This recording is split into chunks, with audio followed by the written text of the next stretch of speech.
Greetings, Ben Murray here with another edition of SaaS Metric School. So today, talking org efficiency in the Rose metric. I thought I had covered Rose metric in a past episode, but it doesn't look like I have. I've talked about revenue FTE, generally Rose metric, generally org efficiency, but let's talk about the Rose metric today. So yesterday's episode talked about the chances of scaling past 10 million ARR. Make sure you check that out. And it's pretty slim.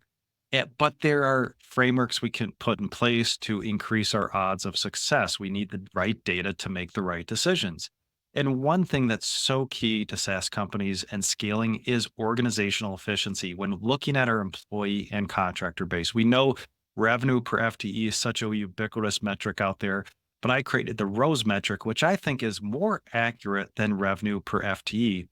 And with the ROSE metric, what I'm looking at is the investment that we're making in employee related expenses. So wages, taxes, benefits, bonus, commission, and then contractor expense, because we know early stage SaaS companies supplement their staff a lot with contractors. So we have to look at that efficiency because really with revenue per FTE, do I really care, how many FTEs I have, or do I care how much I'm investing in my employee and contractor base? If whether that's one FTE, 10 FTEs, what am I investing in my employee base? And that's the real key to success here. Of course, revenue per FTE is a great metric, but this is more accurate than that metric.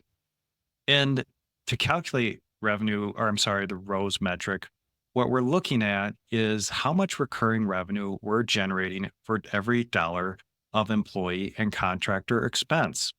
So, say, for example, if we're at 2 million in recurring revenue, and we have 1 million of employee and contractor related expenses, then we're generating $2 for every dollar of investment of employee related expenses. And I calculate this for my SaaS clients and I see really interesting trends. And if you calculate this historically, I suggest for the past 36 months, you'll see trends. You'll see this move up and down. And then really important is to implement this in your forecast process to see, is it moving up and to the right? Because that will be really important if you are trying to get to cash flow break even. If you're trying to get to be EBITDA positive, really important to see that moving up and to the right. And generally, if you're less than $1, probably in a difficult spot.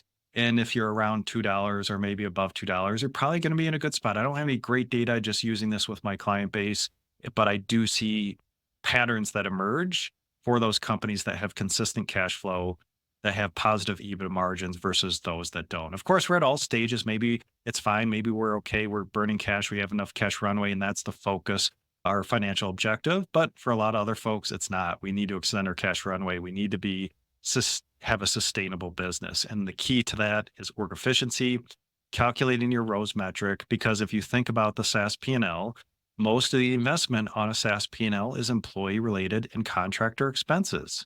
So we have to have control. We have to understand how much recurring revenue we're generating for every dollar of employee and contractor investment. And if you calculate this for your SaaS business, I guarantee you're going to see some interesting trends in that calculation. And the eye opener is when you forecast this metric. So I'll also have in the show notes a link to a blog post and a template download so you can download the ROSE metric template and calculate this for your SaaS business. So think about org efficiency.